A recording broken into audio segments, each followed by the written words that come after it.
Hey Nintendo fans, it's TheJWittz here and welcome to Nintendo News. I hope you guys like character reveals because we've gotten nothing but major character reveals for all of Nintendo's major games coming out this fall, including Hyrule Warriors, Pokémon, and Super Smash Bros. Let's check it out. Starting with Hyrule Warriors, the Gerudo King Ganondorf is officially revealed as a playable character inside of the games. It's a common thing within the Dynasty Warriors franchise to play as the villains, so it came as no surprise that one of the most major villains in the Legend of Zelda franchise should be playable in this game.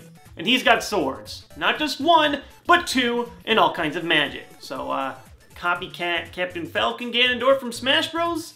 You can eat your heart out. Nintendo's also revealed all kinds of upcoming downloadable content costumes, such as the Twilight Princess and Skyward Sword and Ocarina of Time for Ganondorf, Link, and Zelda. Hopefully there will be a lot more costumes to come, but if customizing your character is your thing, it looks like Nintendo's going to be giving you a lot of options to purchase from. Hyrule Warriors just released today in Japan, so it's likely that the rest of the game's secrets are going to be spilled out to the internet pretty soon, but it is just about a month for this game to hit the rest of the world, so your wait shouldn't be that long. There's a ton of Pokemon news right now for Omega Ruby Alpha Sapphire, some of it official and some of it leaked, but in the end we've gotten 5 new Mega Evolutions confirmed.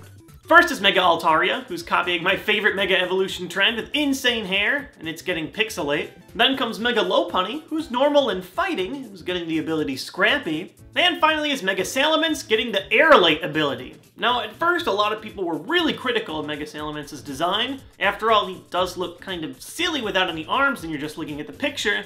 But when Pokemon finally released a video seeing the thing in full transformation, it's actually kind of cool. He tucks his arms in and it sort of makes sense. If you're going to have him be more involved with the flying type, why not make him look more like something that's flying?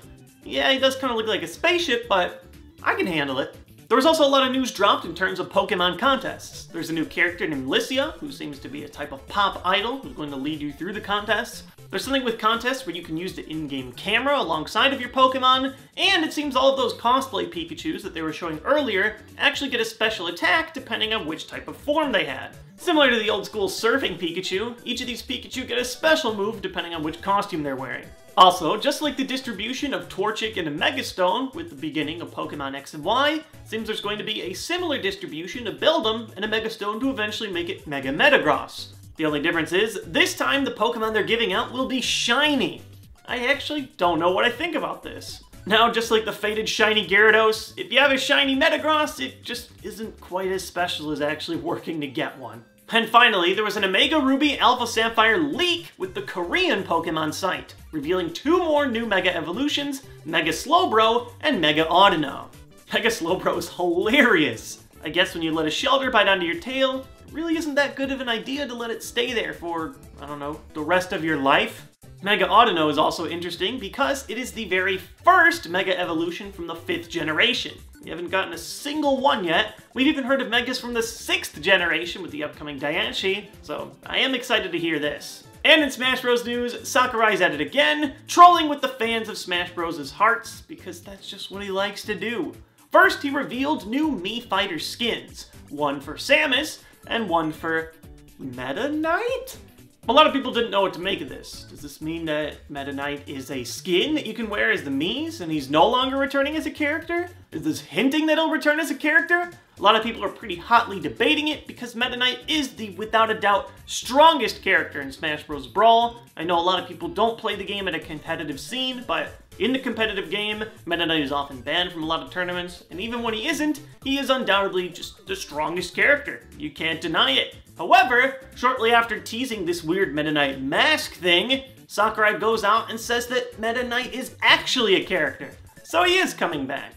Now, personally, I was a little worried, wondering if he's going to be nerfed in some way. At the very least, it seems like Meta Knight is going to have a bit of a reduced skill set. For one, his up B attack no longer transitions into a glide, and will instead be a loop with some extra slashes.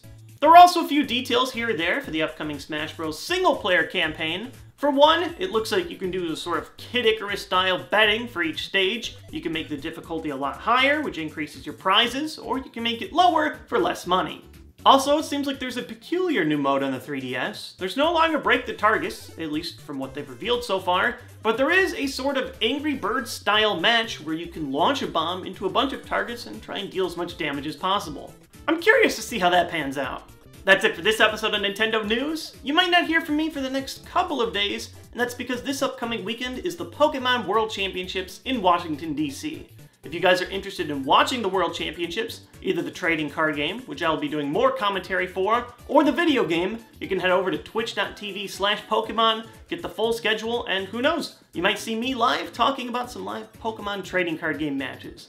Should be a blast, I'm very excited for that, but I want to thank you guys in general for watching this episode of Nintendo News, and I'll see you guys either over in Washington, D.C., or on the live stream, or on the next episode of Nintendo News. Peace!